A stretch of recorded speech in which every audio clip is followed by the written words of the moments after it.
0 hours, 0 minutes, 0 seconds. It's still pitch black outside.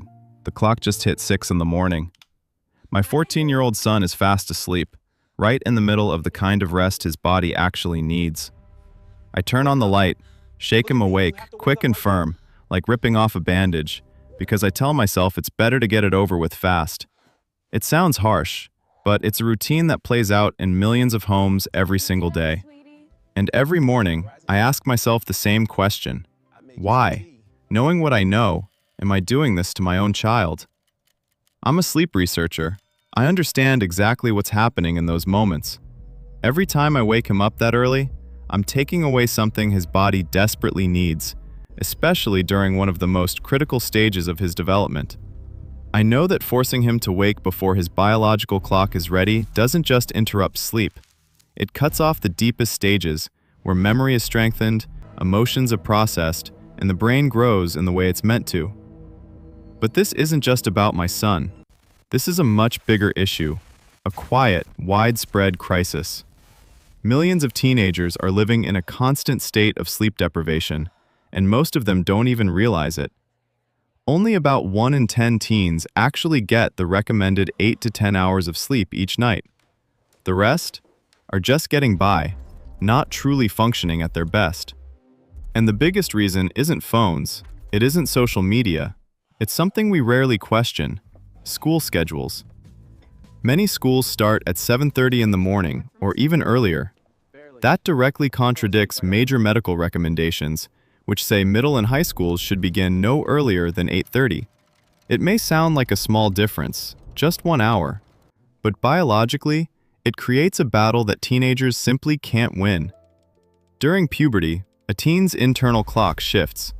Their brain starts releasing melatonin, the hormone that makes us feel sleepy, about 2 hours later than in adults. That means their bodies aren't naturally ready to fall asleep until around 11 at night.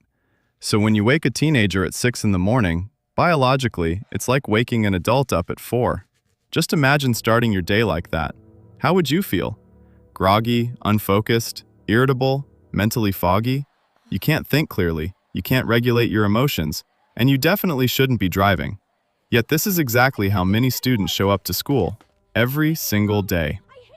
We often label teenagers as lazy, moody, unmotivated, or even depressed. But how much of that is actually the result of chronic sleep deprivation? When the body doesn't get the rest it needs, everything becomes distorted, from mood to behavior.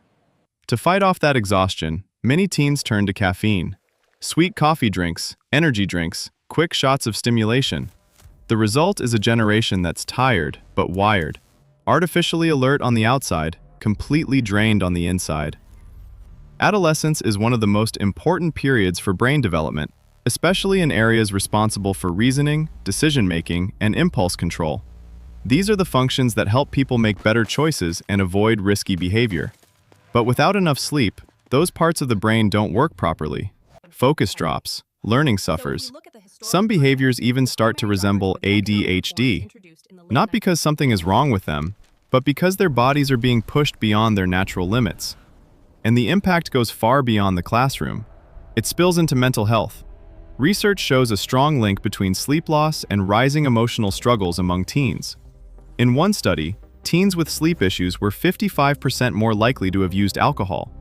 In another study of over 30,000 high school students, every lost hour of sleep increased feelings of sadness or hopelessness by 38%. And raised the risk of suicide attempts by 58%. Those numbers aren't just concerning, they're a warning.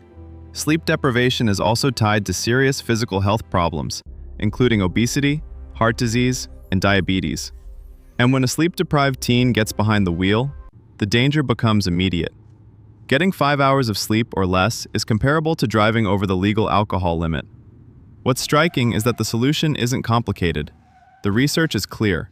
When schools start later, students get more sleep. Attendance improves, absences drop significantly, academic performance rises, sometimes as much as what you'd see by reducing class sizes by a third. Mental and physical health improve. Families feel less stressed. Communities become safer, with car accident rates dropping dramatically, in some cases by as much as 70%. So why haven't we changed? The answer lies in logistics. Bus schedules, transportation costs, after-school activities, family routines. These are real challenges, but they are not good enough reasons to continue doing what we know is harmful. Because at its core, this isn't just about school start times. It's about what we choose to prioritize: short-term convenience, or the long-term well-being of an entire generation. Districts that have made the shift often discover that the fears were overstated, and the benefits far greater than expected. We often say that education is the key to the future. But if the minds we're trying to educate aren't getting the rest they need, then that future might not open the way we hope it will. Maybe it's time we stop only teaching kids how to learn and start giving them the chance to truly rest.